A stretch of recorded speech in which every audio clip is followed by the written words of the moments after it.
Muy buenas tardes de ciencia. Iniciamos el segundo periodo de este año. Como saben, transmitimos en vivo desde esta sala y en el Facebook de Sábados en la Ciencia.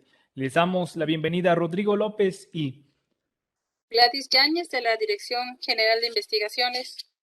antes de Feliz Día de la Cultura Científica a todos y todas. feliz día.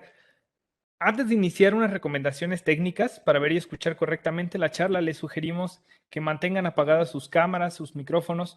Estas se verán en rojo. Las participaciones son bienvenidas y si lo requieren, por favor, levanten la mano en el panel de participantes. También pueden ponernos sus preguntas y comentarios en el chat y los iremos recolectando.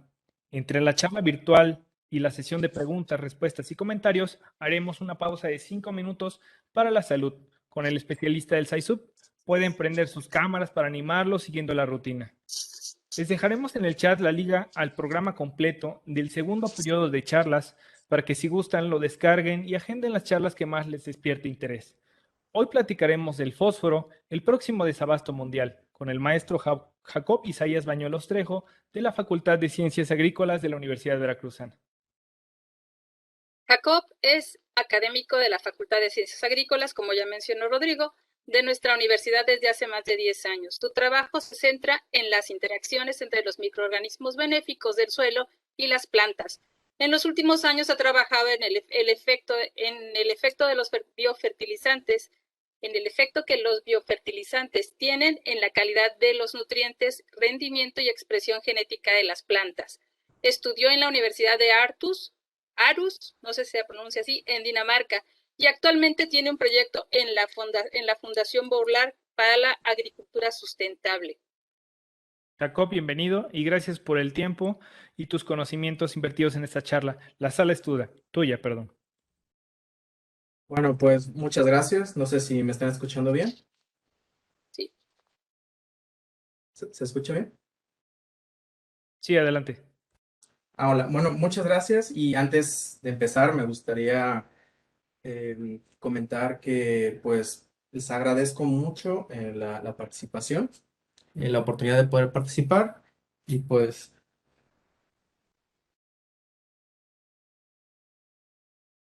un segundo, se trabó mi computadora, un segundo.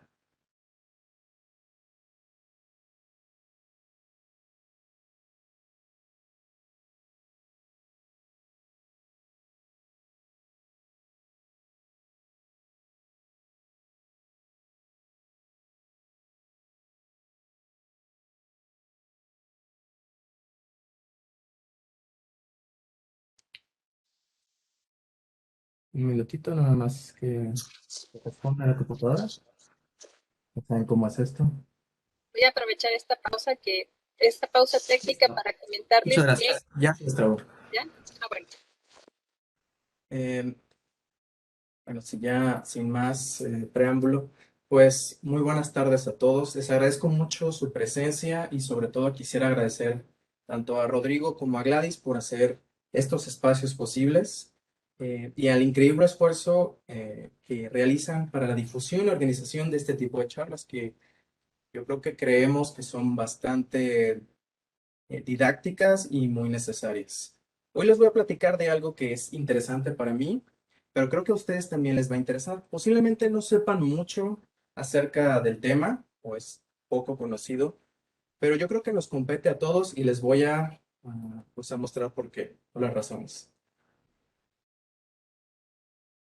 Cuando pensamos en los problemas ambientales, generalmente no suenan muchas buenas noticias, es decir, generalmente escuchamos sobre problemas de contaminación en el planeta, por ejemplo, las anomalías que hay en cuanto al incremento de la temperatura. En los últimos 30 o 40 años se ha incrementado la temperatura promedio anual en 1 grado centígrado. ¿Qué decimos de las emisiones de CO2 que han estado a la alza desde que prácticamente se tiene registro y específicamente desde la revolución industrial? Aunado a estos problemas, pues encontramos que nuestra población en el mundo va en incremento y se estima que por ahí del año de 2050 más o menos vamos a alcanzar un, un máximo de población de unos 9 billones de personas. Hoy en día somos 7 billones. Y para el año 2100 esta cantidad va a aumentar en un 40%. Esto significa que va a haber una presión muy significativa en los recursos que hay disponibles en este planeta. Las consecuencias nosotros ya las sabemos. El incremento de la población es la demanda de más recursos y pues estos problemas se han vuelto mucho más evidentes cada día. Algunos ya los conocemos y de hecho los estamos viviendo, como el incremento en las frecuencias de tormentas o huracanes o en sequías mucho más duras o más frecuentes. También pues, uno de los efectos que estamos observando es que el nivel del océano o el nivel de nuestros mares está aumentando. Por ejemplo, simplemente lo que está sucediendo en Villarrica. Y en medida, pues nosotros sabemos cuáles son las causas. Principalmente pueden ser el uso de combustibles fósiles, aunque en los últimos años este efecto se ha habido mitigado por la migración a nuevas tecnologías, a tecnologías que son menos contaminantes, más eficientes, más sustentables y lo más importante es que se ha vuelto más económico. Por eso lo hemos estado adoptando pues mucho más. Cuando pensamos también en las causas de estos problemas, pues nos viene a la mente que el principal problema es la contaminación por CO2. En parte por el transporte que utilizamos, la forma en que nos transportamos, la industria que nos permite tener las comodidades de hoy en día y en algunos casos las dietas que estamos llevando. Este tipo de problemas al parecer tiene soluciones aparentes o se pueden llegar a resolver con ciertas medidas. Por ejemplo, utilizar alternativas de transporte que sean más amigables con el ambiente o buscar fuentes de energía que sean alternativas, que den energía limpia, que sean sustentables y sobre todo que sean renovables. Y en el caso de la comida, podemos nosotros adaptar nuestras dietas a aquellas que tengan un menor impacto en los recursos de nuestro planeta. Y hablando de dietas, el tema de hoy justamente se va a enfocar en la producción de alimentos. Ustedes dirán, pues estás hablando del fósforo. ¿Qué tiene que ver? Pues tiene mucho que ver. En específico, el cómo se producen nuestros alimentos y a qué problemática nos enfrentamos en un futuro cercano con relación a la producción de nuestros alimentos. No sé si sabían ustedes, pero si pudiéramos poner en este cuadro de colores toda la tierra habitable y la dividiéramos en sectores en que se está ocupando la tierra, nos daríamos cuenta que un sector muy grande se encuentra en la producción de ganado o de lácteos. Una parte significativa de 37% serían nuestros bosques y solamente el 11.5% se dedica a los cultivos. Es decir, solamente este 11.5% lo utilizamos para producir todos los alimentos que nosotros cultivamos.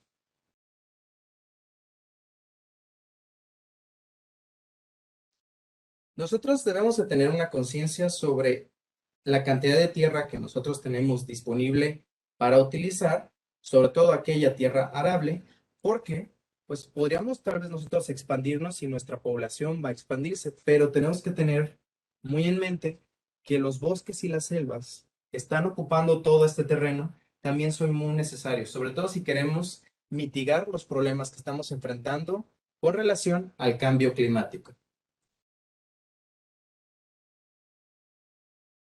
¿Qué quiere decir esto? Que pues que no nos importa, que no nos podemos acabar todos los recursos del planeta en una sola sentada, pues como ya sabemos, algunos de estos son limitados y con la creciente población tenemos que producir alimentos de manera sustentable. ¿Y por qué sustentable? Pues cada día necesitamos alimentar a más gente con la misma cantidad de tierra arable. Y eso es muy importante. Y en algunas ocasiones incluso estamos perdiendo esa tierra tan preciosa. Esa tierra que nos da de comer, estamos empezando a perder la cantidad de tierra. Eso quiere decir que en un futuro, pues ya cercano, vamos a tener que producir más alimentos con la menor cantidad de tierra. Y eso se vuelve un reto. Y adentrándonos un poco más en el tema que nos aqueja hoy, pues les platico que los cultivos necesitan muchos nutrientes. Para nosotros producir alimentos, en el campo necesitamos aplicar nutrientes. Y aquí la verdad, sí no importa si el método de producción sea tradicional o sea, por ejemplo, orgánico, todos los cultivos van a requerir de un nutriente o de nutrientes que se los vamos a aplicar de manera externa. ¿Y cuáles son estos nutrientes? Bueno, principalmente vamos a encontrar tres nutrientes que siempre se van a estar aplicando en la agricultura. Va a ser el nitrógeno, el potasio y el fósforo. Justo el tema que nos trae hoy. ¿Y cómo se obtienen estos nutrientes? ¿O saben de dónde salen? Pues es una pregunta muy interesante y sobre todo es muy importante. Por eso estamos aquí hoy para tener este tipo de pláticas. Probablemente pensemos que todos estos nutrientes ya se encuentran disponibles en el suelo, pero la realidad es que en el suelo solamente podemos encontrar una cantidad muy pequeña o una fracción que esté disponible para la planta en una cantidad muy pequeña, que no es suficiente para producir la cantidad de alimentos al ritmo que los necesitamos. Entonces, ¿de dónde salen todos estos nutrientes que mantienen la seguridad alimentaria a nivel internacional? Es decir, con la cual podemos alimentar a prácticamente todo el planeta. Es una muy buena pregunta. En el caso de la mayoría de los cultivos, necesitamos aplicar estos nutrientes de manera externa. Por ejemplo, en forma de fertilizantes. En el caso de la agricultura tradicional, utilizamos fertilizantes sintéticos o fertilizantes minerales. Los sintéticos los fabricamos o se fabrican en algunas industrias con maquinarias muy especializadas y en algunos otros casos, como el caso del fósforo, pues este no se fabrica. Este es un mineral, eso quiere decir que se extrae del suelo o se obtienen de minas específicas. En el caso de nitrógeno, para los fertilizantes sintéticos o producidos en la industria, pues este se encuentra en el aire. Cuando nosotros respiramos, si respiramos, aproximadamente el 70% de ese aire que estamos respirando es nitrógeno. Esto está muy padre. Tenemos nitrógeno en todos lados y si la planta lo necesita, pues simplemente como que lo tendría que respirar, ¿no? No necesariamente. Por desgracia, este nitrógeno no está disponible para las plantas. Está en una forma molecular bastante compleja. Bueno, no compleja, pero difícil de acceder. Tiene un triple enlace. Es un concepto sencillo, pero este triple enlace es difícil de romper para la planta. Afortunadamente y desafortunadamente, existe un proceso que se llama el proceso Haber-Bosch, es el que tenemos aquí atrás, que se inventó por allá de inicios de 1900. Este proceso permite o nos permite extraer ese nitrógeno del aire y transformarlo en ese fertilizante que tanto necesitamos. Y ya lo podemos pasar justamente a nuestros cultivos. Evidentemente este proceso consume bastante energía. Entonces, pues a la larga pareciera que no es sustentable. Y pues evidentemente va a tener consecuencias ambientales. Afortunadamente, en la naturaleza existen microorganismos muy importantes que realizan justamente este trabajo, es decir, obtener el nitrógeno del aire y fijarlo, es decir, transformarlo en una forma que sea asimilable para las plantas. Y esto es un proceso muy importante que llevan a cabo microorganismos conocidos como bacterias fijadoras de nitrógeno. Estos microorganismos incluso se llegan a asociar con las raíces de las plantas, más específicamente con raíces de leguminosas, formando una asociación muy importante, una simbiosis. Cuando estas bacterias se unen a las raíces de las plantas, la planta, nuestra leguminosa, puede absorber todo ese nitrógeno pues, casi de manera exclusiva, es decir, tiene su propia fábrica de fertilizante en las raíces. Esa es una ventaja evolutiva impresionante. Por desgracia, solo es exclusivo de plantas como leguminosas. Esta es una de las tecnologías que los científicos, como por ejemplo los que trabajamos en la Universidad Veracruzana, investigamos y aplicamos para ayudar a la producción justamente de alimentos. Ahora, los siguientes nutrientes son un poco más quisquillosos, porque estos se obtienen a partir de la minería. Por ejemplo, el potasio requiere de ciertos procesos químicos para lograr purificarlo y que se pueda utilizar en las plantas o en los procesos dentro de la agricultura. Y para el caso de fósforo, pues también se realiza minería para poder extraerlo. Pero ¿saben qué? Al ser un mineral, el fósforo presenta un pequeño problema. Es un recurso no renovable, es decir, que se puede llegar a acabar. ¿Dónde se encuentran los mayores depósitos de fósforo en el mundo? Principalmente se van a encontrar en el norte de África, específicamente en los territorios de Marruecos. Y aquí hay algo muy importante. Aproximadamente en el 2009 salió un escrito en la revista Science, es una revista muy afamada dentro de los científicos, que pronosticaba o hacía una serie de cálculos que decía que el fósforo en forma de mineral lo estamos nosotros minando constantemente, pero íbamos a alcanzar un pico, es decir, un máximo de minería en el año 2030, que está a la vuelta de la esquina. ¿Qué quiere decir eso? Que a partir del año 2030, en lugar de seguir sacando más fósforo, lo que va a suceder es que el fósforo va a empezar a decaer. Va a empezar a haber menos cantidad de fósforo disponible para que podamos utilizar en las plantas. Y este fósforo no se puede producir, no hay formas sintéticas de fósforo, no hay formas en las que nosotros podemos crear fósforo de la nada, es un recurso no renovable. Las siguientes reservas las tienen países como China y Estados Unidos. La idea de que el fósforo podría representar un problema en un futuro cercano es algo muy estudiado, específicamente por el Centro de Resiliencia de Estocolmo, en la Universidad de Estocolmo en Suecia, y específicamente liderada por este señor que está aquí, que se llama Johan Rockström. Él realizó un escrito, junto con otros científicos, de algo que estamos viendo de este lado, que se llama los límites planetarios. ¿Qué es eso? Es simplemente hasta dónde podemos obtener ciertos nutrientes, hasta dónde podemos llegar extrayendo ciertos compuestos, hasta dónde podemos deforestar, hasta cuánto podemos utilizar de agua de nuestro planeta sin que esto cause un problema para las siguientes generaciones.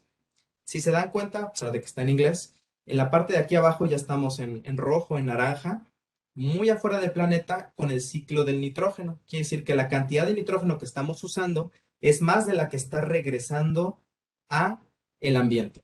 Y el siguiente es el fósforo. Estamos muy cerca de llegar a ese punto en el que nos vamos a empezar a agotar las reservas de fósforo y cada día vamos a tener menos.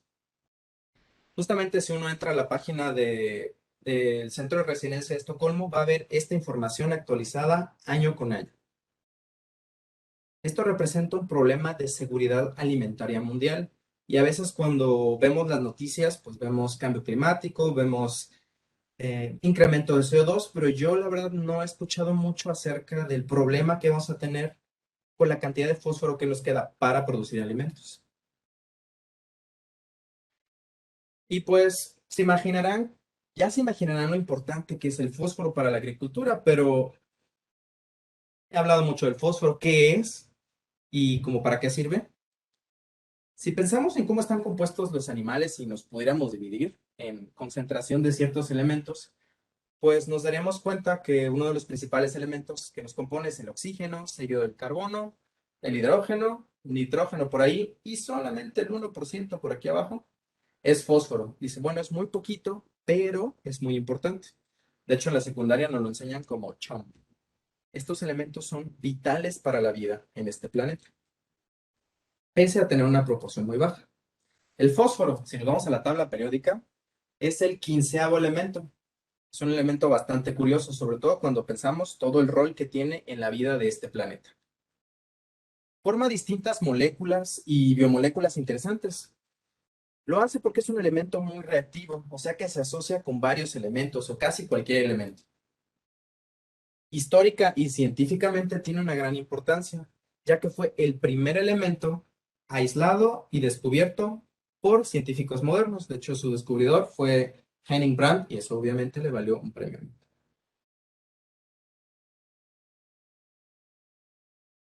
Mm, es parte también de nuestros cuerpos. De hecho, nuestra piel contiene fósforo. ¿Saben qué también contiene fósforo y bastante? Nuestros huesos. ¿Dónde más hay fósforo en nuestro cuerpo? En las células, justamente. En las células están compuestas por un montón de biomoléculas que contienen fósforo. Y por último, el fósforo es parte fundamental, es parte de todo el esqueleto de las moléculas de DNA, es decir, de toda nuestra genética. Entonces, el fósforo es un recurso bastante importante y como ya vimos, es un elemento finito.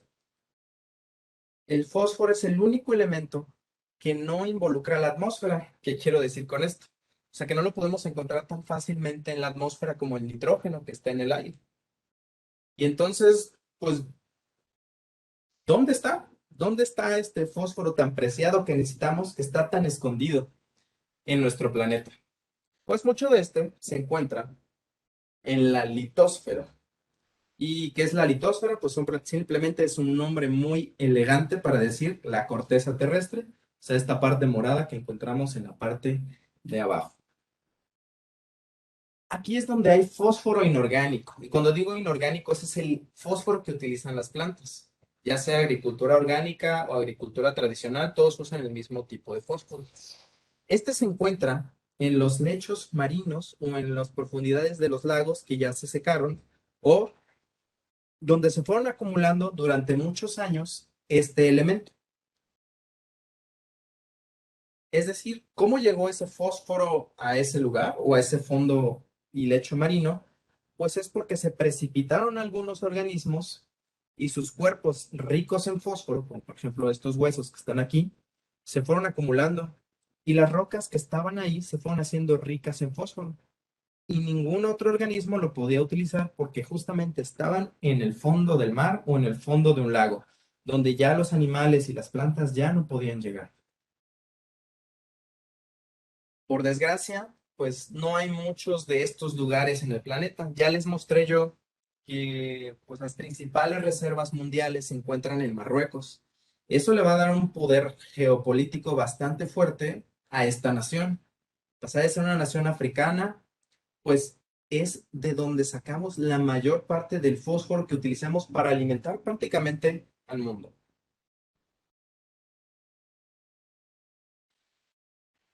Bueno, si pensamos en la solubilidad del fósforo, es decir, qué tan fácil es que se pueda dispersar en agua, pues es bastante soluble. De hecho, si alguna de estas rocas de fósforo llega a tocar el agua, prácticamente se va a disolver.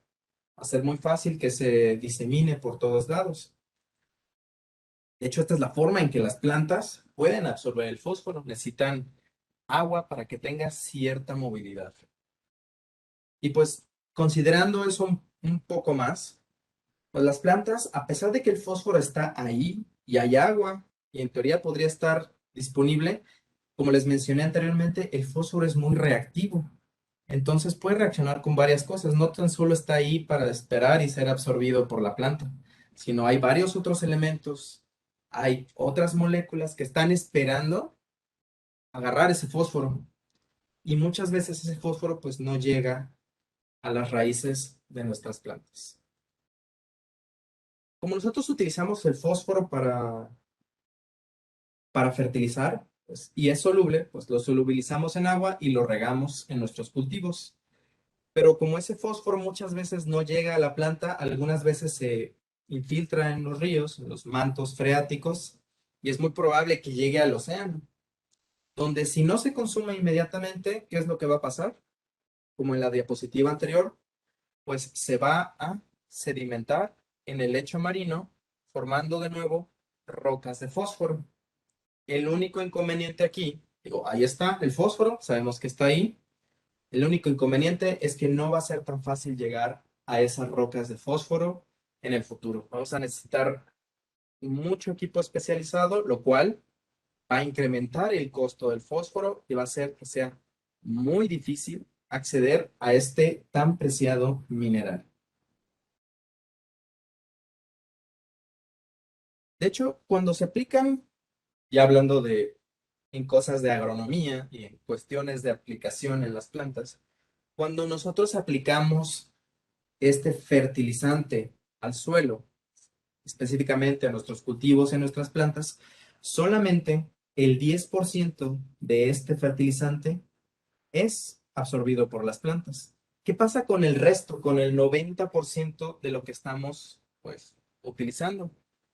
No llega a las plantas. Como lo mencioné, el fósforo es reactivo y va a reaccionar con muchas otras moléculas que se encuentran en el suelo. Esto va a provocar que ese fósforo cambie en cierta forma y ya no esté disponible para las plantas. Si está de todos modos la raíz y toca ese fósforo, como ya cambió, se asoció a otras moléculas, ya no lo va a poder absorber. Entonces, se está acumulando el fósforo en el suelo, pero en formas en las cuales la planta no va a poder acceder. Entonces, ¿qué sucede? Vemos nuestra planta, tiene deficiencias de fósforo, le aventamos más fósforo, la mayoría de ese fósforo se desperdicia y solamente una muy pequeña fracción entra a la planta y realmente es utilizada. Las plantas necesitan ayuda, no tan solo de nosotros aventándole y aventándole más fósforo o aplicando y aplicando más fósforo. Hay otros organismos que pueden ayudar a estas plantas a obtener tan preciado mineral. Justamente estoy hablando de microorganismos, para los que me conocen. Son los microorganismos de los cuales depende la planta para poder acceder a estos minerales. Y hay varios tipos, y cada uno de estos cumple una función muy importante. Por ejemplo, hay algunos que toman estas moléculas que ya no están disponibles para el fósforo y las solubilizan y las vuelven a convertir en un fósforo inorgánico que la planta sí puede absorber. Solamente los microorganismos del suelo, bacterias, por ejemplo, y hongos, trabajando en conjunto con las plantas, pueden producir suelos fértiles y bien estructurados. Cuando nosotros aplicamos ciertos compuestos en el suelo y destruimos los microorganismos que hay ahí, les estamos quitando la fertilidad y la posibilidad de acceder a nutrientes a nuestras plantas. Por ejemplo, cuando se produce la caña de azúcar, es conocido que se quema justo antes de su cosecha. Al quemar, destruimos todos los microorganismos que hay en el suelo y los que le permiten acceder a nutrientes a nuestras plantas. Otro dato importante es que pues se ha aplicado fósforo. Si tú has aplicado fósforo en el suelo de su cultivo durante 10 años y solamente se ha utilizado el 10% de ese fósforo, eso quiere decir que en el suelo queda un 90% de fósforo, ¿no? Que ya dijimos no está disponible para la planta a menos que utilicemos microorganismos. Estos microorganismos que sí pueden acceder a este tipo de fósforo y transferirlo a la planta.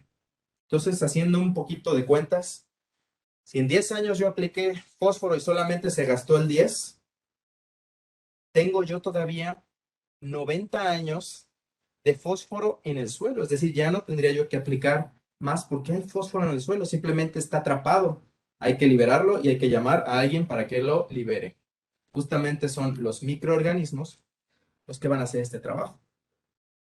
Afortunadamente, hay un grupo de microorganismos que realizan este trabajo de transportar ese fósforo que está ahí no disponible para las plantas hacia las raíces de estas. Y estos organismos son los hongos, que son tan importantes para nosotros. En especial un grupo que forma una simbiosis vital para la vida en la Tierra y sobre todo para las plantas. Se les conoce como hongos que forman micorrizas. En griego, mico significa hongo y rhiza significa raíz. Entonces son hongos que viven en las raíces y forman una simbiosis que les permite llevar todo este fósforo hacia las plantas. Además, estos hongos tienen la capacidad de expandir el área de absorción de una planta. ¿Qué quiere decir? Que una planta que tiene raíces donde solamente puede acceder a 1 metro cuadrado de tierra, los hongos que están asociados a ella forman estructuras, forman sus hifas, que son el hongo, como si fueran mangueritas y las empiezan a expandir hacia diversas partes de la tierra. Incluso pueden llegar a incrementar hasta 350 metros cuadrados de área de absorción, sin que las raíces crezcan. Simplemente el hongo crea estas hifas, estas redes de hifas, y empieza a expandirse a buscar más y más nutrientes. Esto es una ventaja para la planta sin precedentes. La planta necesita de este tipo de microorganismos y lo mejor de todo es que ya no tenemos que aplicar tantos fertilizantes. Podemos ahorrar fertilizantes y utilizar estos microorganismos que se conocen como biofertilizantes. Un biofertilizante no es un organismo que produce fertilizantes. Es un organismo vivo que permite a la planta acceder a nutrientes que de otra forma no podría acceder. Entonces hay que recordar que este nutriente es muy preciado y sin él no vamos a poder hacer crecer nuestros cultivos como lo hacemos hoy en día. De hecho, si llegamos a este momento en el 2030 en el que en las reservas de fósforo empiecen a decaer, lo que vamos a observar en los supermercados es que los alimentos se van a incrementar y cada vez va a haber menos cantidad de alimentos, a comparación de cuando tenemos este nutriente tan valioso. Tenemos una diversidad de alimentos todo el año a precios pues bastante razonables. ¿Y saben qué? Les tengo una buena noticia, solo para rematar. Aquí en la Universidad Veracruzana tenemos una gran ventaja. Producimos en casa un biofertilizante a gran escala. De hecho, lo están viendo aquí. Esta es la planta de producción de biofertilizantes de la Universidad Veracruzana. Se encuentra ubicada justamente en la USB, en la parte de abajo del lago. Si alguna vez van a encontrar un invernadero de 600 metros cuadrados donde producimos este biofertilizante con los más altos estándares de calidad que compiten a nivel mundial. De hecho, si ustedes gustan visitar las instalaciones, son bienvenidos con todo gusto. Y si quieren conocer más acerca de los procesos, pues con todo gusto y con permiso de la doctora Dora Trejo, pues les podemos dar un tour. La doctora Dora es la persona que desarrolló todo este biofertilizante, construyó este invernadero y es quien está a cargo de la producción de este tan preciado biofertilizante a base de hongos micorrízicos. Y en espera de que no los haya aburrido o asustado, pues les agradezco su atención. Si desean, aquí está mi correo, me pueden escribir o también pueden entrar a mi página en YouTube para videos sobre diferentes temas. ¿Tienen alguna pregunta?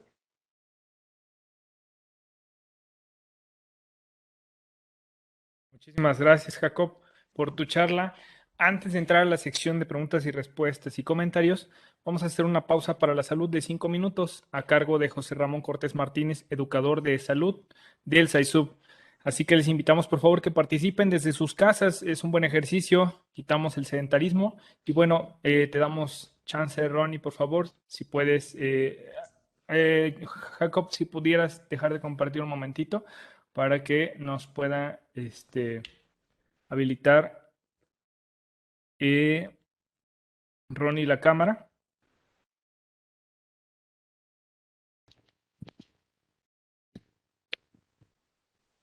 Adelante, Ronnie. ¿Qué tal, amigos? Buenas tardes. Pues vamos a iniciar con una pequeña pausa para la salud después de este reto de estar sentados. Sale aquí que los invito a que nos pongamos de pie y vamos a iniciar. Primer movimiento que vamos a hacer, vamos a llevar los brazos al frente, ¿sale? Estiramos los brazos al frente y lo que vamos a hacer es llevarlos hacia atrás, hacia atrás, hacia atrás y ahí los vamos a dejar. 1, 2, 3, 4, 5, los regreso al frente, ¿sale? Vuelvo a estirar los músculos de la parte posterior. Nuevamente vamos a llevarlos hacia atrás 5 segundos. 1, 2, 3, 4, 5. Regresamos los brazos al frente, poco a poco iremos ganando movilidad. Nuevamente vamos hacia atrás y vamos a dejarlos atrás 5 segundos. 1, 2, 3, 4, 5. Bien, bajamos los brazos, relajamos un poquito los hombros. Vamos a hacer algo similar, pero ahora involucrando el cuello. Vamos a poner las manos atrás de la cabeza, ¿sale? Y lo que vamos a hacer es llevar los codos hacia atrás y al mismo tiempo vamos a extender el cuello hacia atrás y ahí nos vamos a quedar 5 segundos. 1, 2, 3, 4, 5. Regresamos a la postura inicial, ¿sale? Llevamos los codos al frente, estiramos la parte de atrás. Nuevamente, vamos hacia atrás otra vez y ahí nos quedamos. 1, 2, 3, 4, 5. Muy bien, regresamos la cabeza suave, hombros al frente, juntamos los codos al frente, vamos otra vez hacia atrás. 5 segundos, extendemos el cuello. 1, 2, 3, 4, 5. Regresamos despacio. Bien, bajamos los brazos, volvemos a relajar los hombros. Se cansan un poquito. Bien, ahora vamos a abrazarnos fuertemente. ¿Sale? Vamos a tratar de estirar los brazos, agarrarnos la espalda hasta atrás. Y una vez que ya nos hayamos agarrado bien, vamos a rotar hacia un lado. Y ahí nos vamos a quedar. 1, 2, 3, 4, 5. Igual regresamos. Bien, regresamos a la postura inicial. Volvemos a repetir. Hacia el otro lado. 1, 2, 3, 4, 5. Regresamos. Otra vez al centro. Por última ocasión, volvemos a repetir. 1, 2, 3, 4, 5. Regresamos. Volvemos a soltar los brazos. Bien, vamos a repetir lo mismo. Y ahora vamos a llevar el otro brazo arriba, el otro brazo abajo, según como lo hayan hecho. Y vamos a volver a hacer lo mismo. Nos abrazamos fuerte y vamos a trabajar el otro lado. Vámonos al otro lado. 1, 2, 3, 4, 5. Regresamos al centro despacio. Que se relaje un poquito la espalda. Volvemos a rotar despacio hasta el otro lado. 1, 2, 3, 4, 5. Regresamos al centro. Bien. Por tercera y última ocasión lo repetimos. Suave y despacio rotamos hasta donde sienta el tope. 1, 2, 3, 4, 5. Regresamos a la zona media. Bien. Nuevamente relajamos los brazos. Bien, los hombros. Vamos a seguir. Vamos a abrir un poquito los pies. ¿Sale? Vamos a colocar la mano en la cabeza, en la parte de atrás. Y ahora vamos a estirar el tronco de manera lateral. Vamos a estirar la espalda. Y ahí nos quedamos. 1, 2, 3, 4, 5. Regresamos con una transición suave hasta ponernos en posición normal. Lo repetimos por segunda ocasión. 1, 2, 3, 4, 5. Regresamos otra vez a la zona normal. Por última ocasión, recuerden, solamente siento el tope y ahí me quedo. 1, 2, 3, 4, 5. Bien, regresamos a la posición normal. Relajamos un poquito el brazo que acabamos de ocupar y ahora vamos a repetir el otro lado. Mano en la nuca y vamos hacia el lado. 1, 2, 3, 4, 5. Regresamos. Sale sin forzar ese estiramiento. Repetimos, segunda ocasión. 1, 2, 3, 4, 5. Regresamos a la posición normal. Tercera y última ocasión. 1, 2, 3, 4, 5. Regresamos. Aflojamos los brazos. Y bueno, amigos, se acabaron los 5 minutos. Espero que les haya servido. Muchas gracias por participar a todos.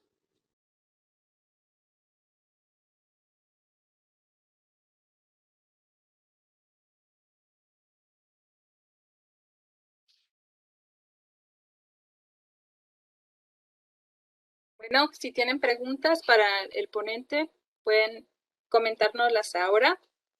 Hay algunos comentarios y preguntas desde el Facebook. Dice Silvino, buenas tardes, saludos. Hola Silvino, esperamos que estés muy bien.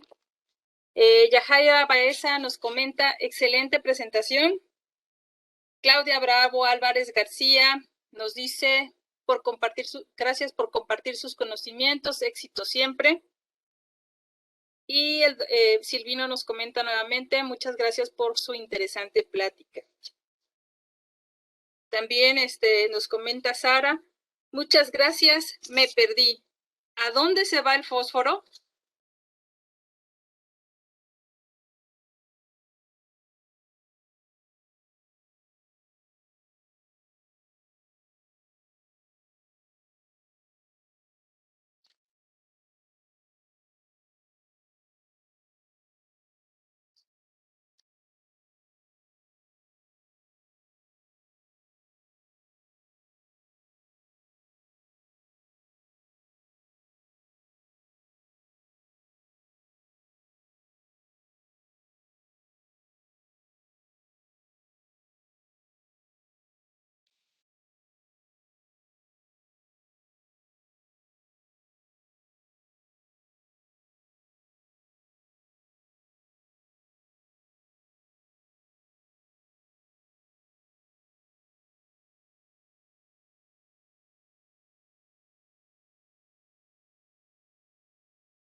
Doctor, ¿sí me escuchó la pregunta? ¿Sí? Sí. Pensé que estaba buscando su presentación. Nos comenta Sara que muchas gracias, maestro, me perdí. ¿A dónde se va el fósforo? El fósforo, pues el fósforo se deposita en el suelo si lo estamos aplicando constantemente en los sistemas agrícolas y se queda ahí, por así decirlo, secuestrado. En el mejor de los casos, en el peor de los casos, se puede lixivar, es decir, se puede ir hacia los mantos freáticos y se puede pues, llegar a los océanos, hacia la parte más profunda, donde se empieza a acumular.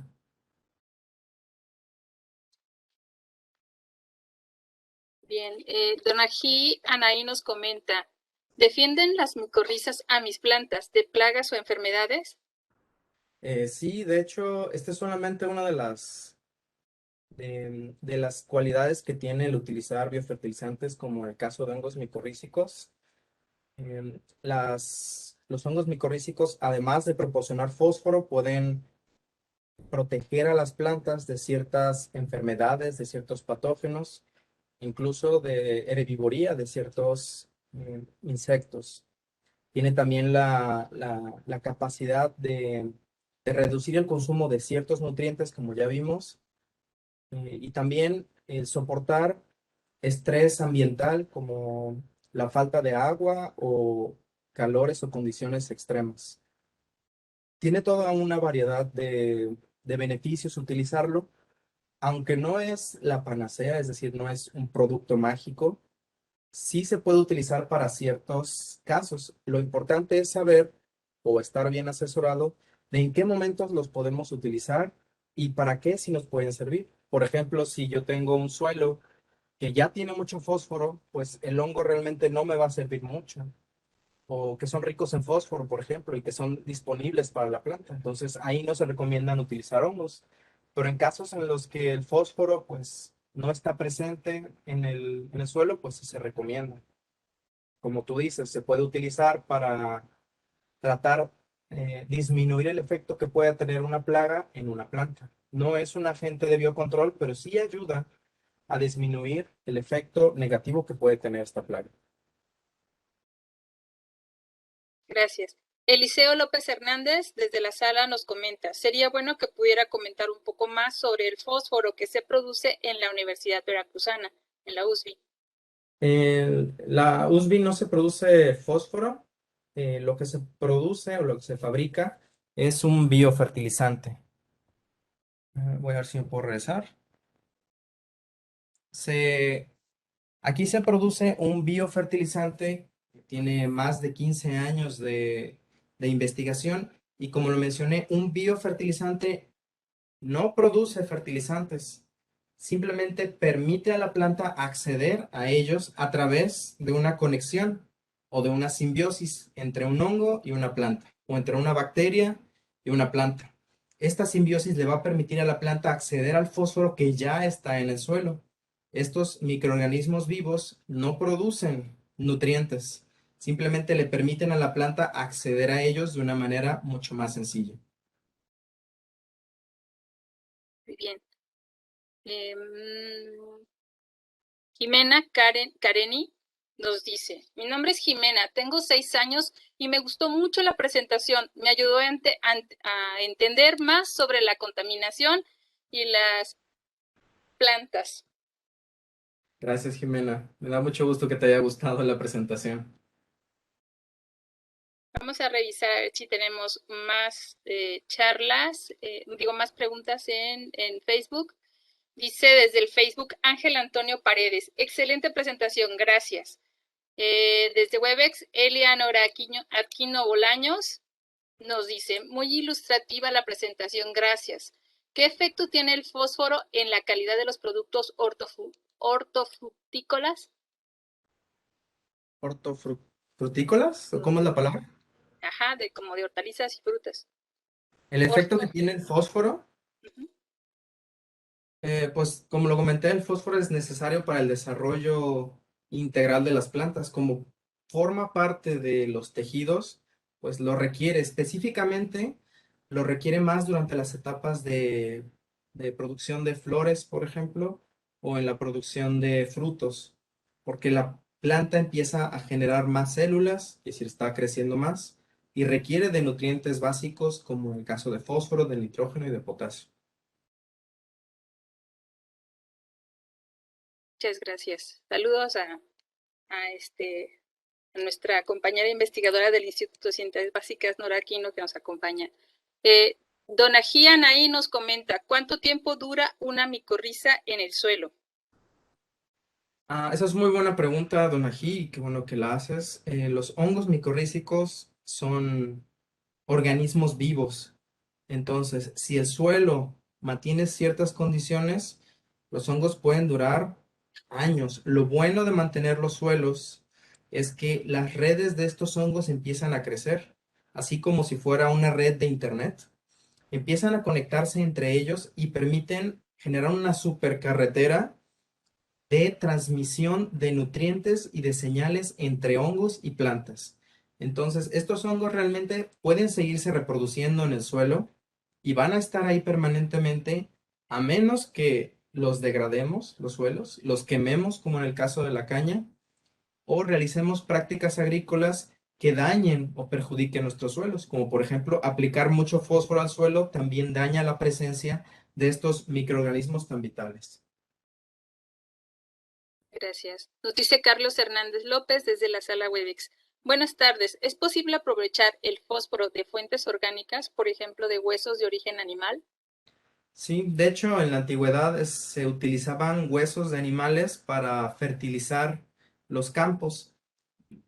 Como lo comenté, muchas veces el fósforo es un elemento muy reactivo y se encuentra, más bien, otras moléculas en el suelo se encuentran a la espera de obtener fósforo.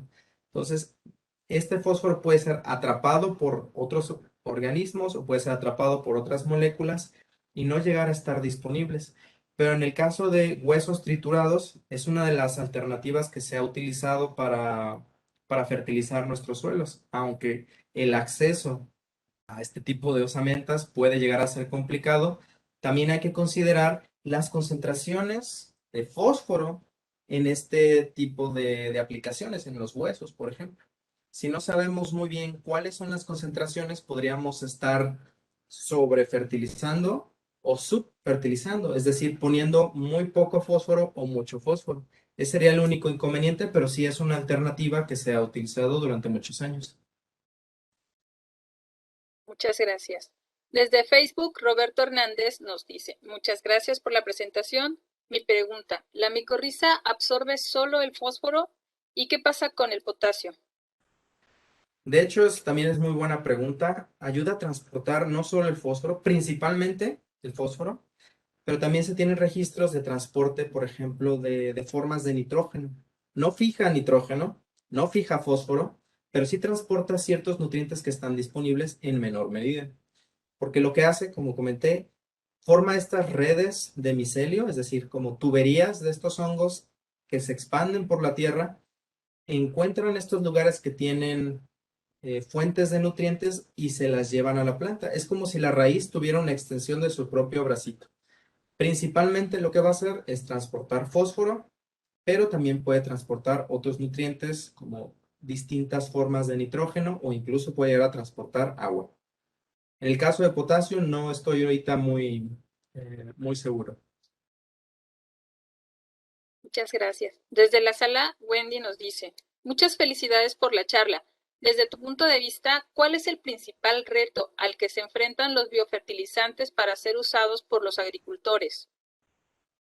De hecho, esta es una excelente pregunta porque ese es el reto al cual nos enfrentamos día a día en el grupo de trabajo donde también se encuentra la doctora Wendy, y es la aceptación de nuevos productos. Cuando tú llegas al campo y hablas con un agricultor y le traes un nuevo producto, pues la mayoría de la gente es muy escéptica.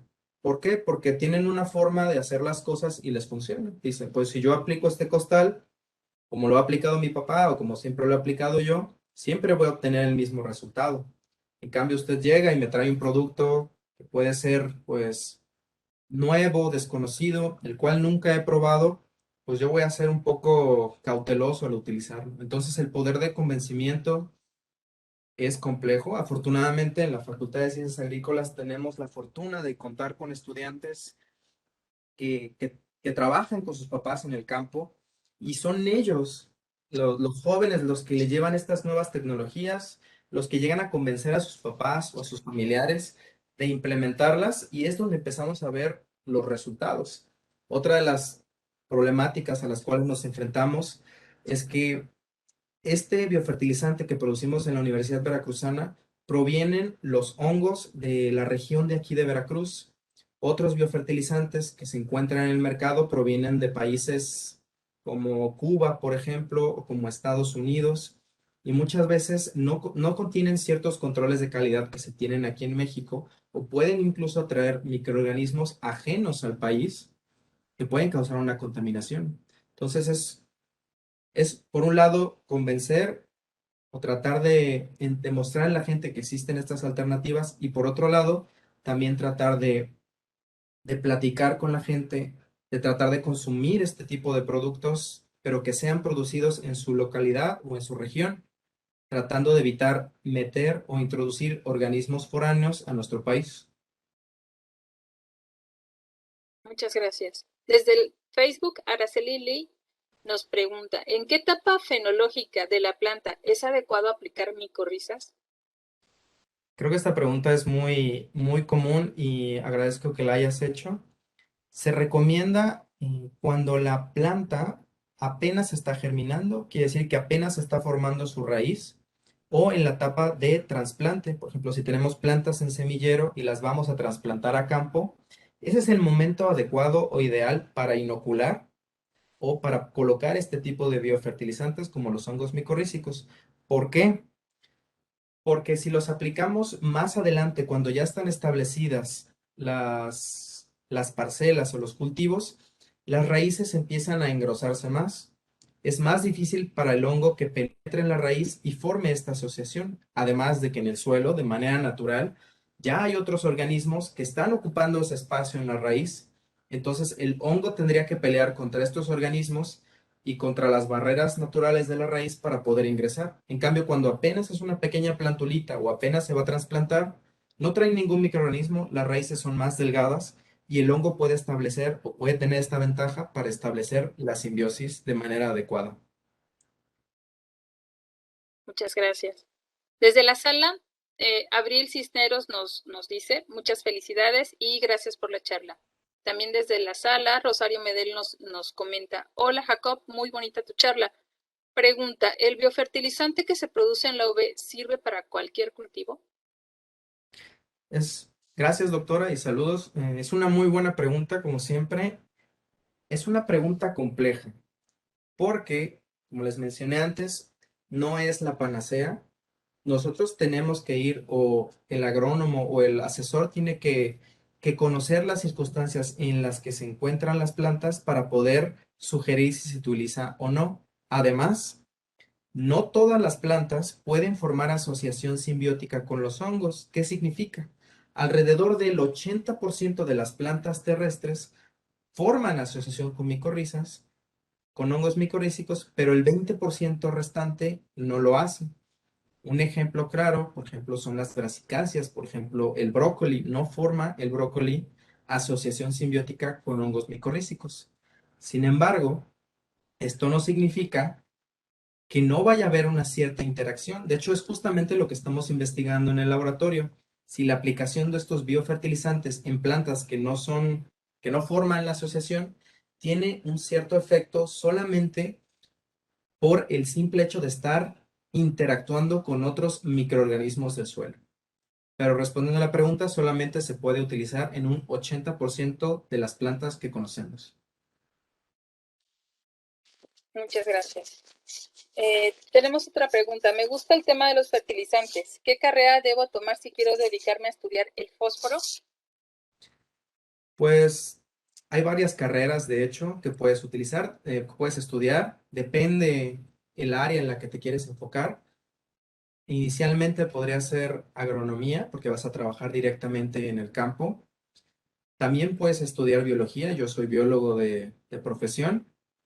Y también puedes estudiar carreras como biotecnología o genética.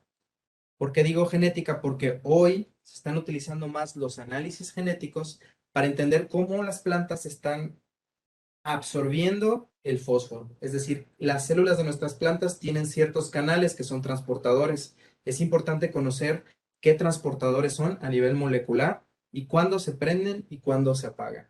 Entonces, hay una diversidad de carreras con las cuales tú puedes, pues, estudiar las formas en las que el fósforo existe en la naturaleza y las formas en que las plantas lo pueden absorber. Incluso también ingeniero químico es una carrera que puedes optar, dependiendo un poco en a qué te quieres enfocar.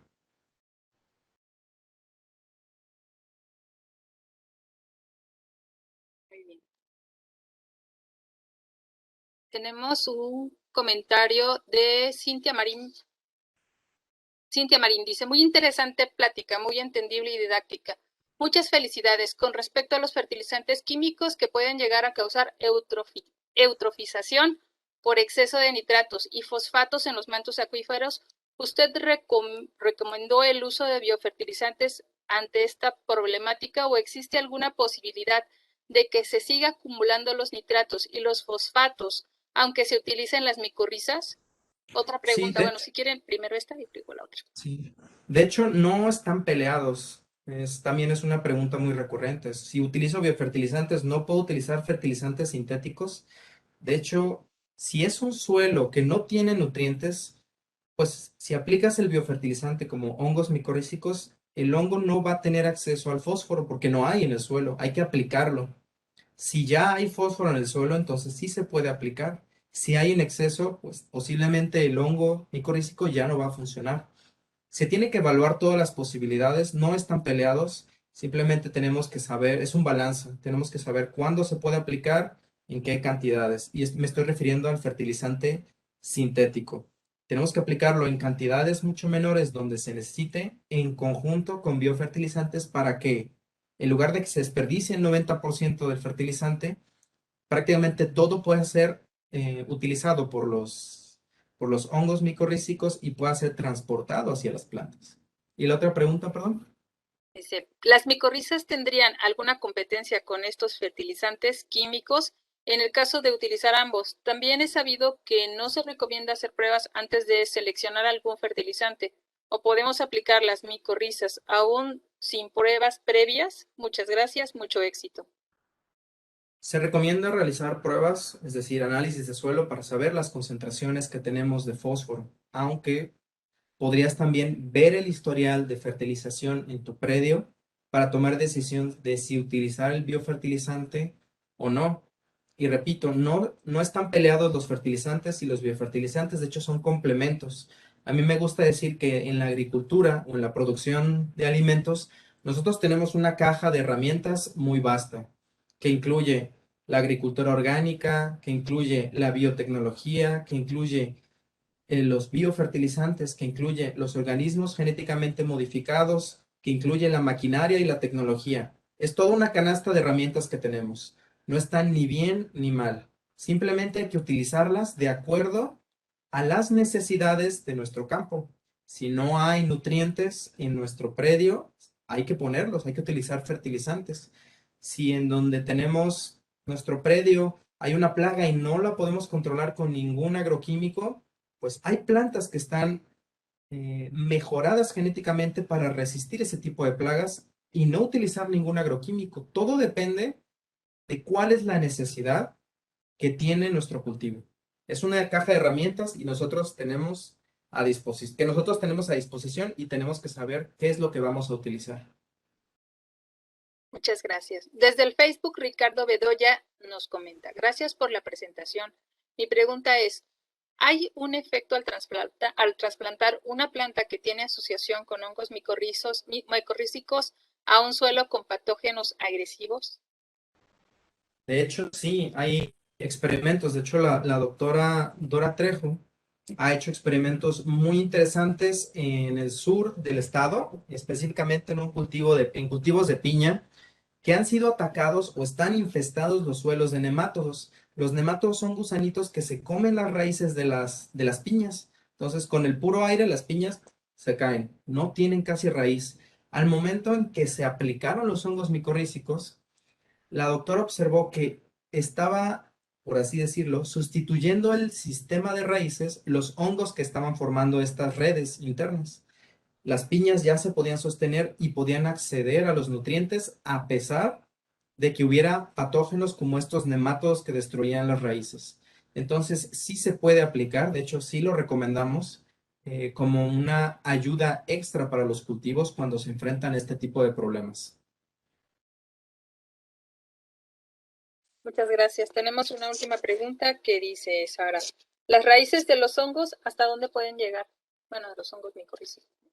Las raíces, bueno, los hongos forman hifas, esa es la unidad del hongo, y lo que van a hacer es incrementar el tamaño de esas hifas como si fueran raíces, no son raíces, pero son el mismo hongo que va formando como tubitos en la tierra, y a nivel volumétrico, no queremos decir a nivel de longitudinal, sino a nivel volumétrico, puede incrementar el área de absorción de una planta hasta 100 veces más. Es decir, si yo tengo un cubito nada más volumétrico como 1 mililitro de suelo, podría incrementarme incluso hasta 100 mililitros de todo ese suelo que está disponible para que la planta pueda absorber los nutrientes, todo a través de estas hifas que se empiezan a expander y fungen como si fueran raíces, pero no son las raíces. Muchas gracias. Desde la sala tenemos otra pregunta. Dona Gian ahí nos pregunta, ¿el biofertilizante que produce la doctora Trejo está a la venta? Sí, de hecho está a la venta. Les puedo pasar más información o pasar el contacto de la doctora. Si gustan, me pueden escribir a este correo y les paso información. Generalmente se venden, la planta es, no generalmente, sino la planta de producción de biofertilizantes es sustentable. Es decir, que todo lo que se vende, pues se utiliza para realizar investigación dentro de la Universidad Veracruzana. Todos los ingresos ingresan a la Universidad Veracruzana y también sirven para mantener la planta de producción de biofertilizantes pues funcionando. También si desean utilizar el biofertilizante para cuestiones de investigación, también se les puede proporcionar. Pero con gusto me pueden escribir y les puedo dar más información al respecto. Eliseo López nos escribe, gracias por la ponencia, me tengo que retirar. Adiós, Eliseo, gracias por acompañarnos. Y creo que ahora sí ya tenemos todo. Elisa Martínez, excelente plática, muy interesante. También pueden prender su micrófono si quieren comentarle directamente a Jacob, ¿eh? Tengo una voz media fea, ustedes seguramente la tienen más bonita. Nada por aquí. Nada por allá. Por allá. Vamos a cantar a la de 5. 1, 2, 3, 4, 5. Nadie se animó. Bueno, Nadie se animó. Gladys, ¿no querías dar un anuncio? no, En la un anuncio. como antes de la parte de la cuestión técnica. Supongo que era por lo del Día de la Cultura Científica. Ah, sí, pero después. Ya si quieres, Ok, vas. perfecto. Bueno, pues entonces, si ya no hay preguntas, vamos a hacer el cierre de la charla, ¿les parece? A nombre de la Dirección General de Investigaciones y de la Universidad Veracruzana y de la Academia Mexicana de Ciencia, les agradecemos a nuestros colaboradores de comunicación universitaria y al CELSUB el apoyo para difundir estas charlas.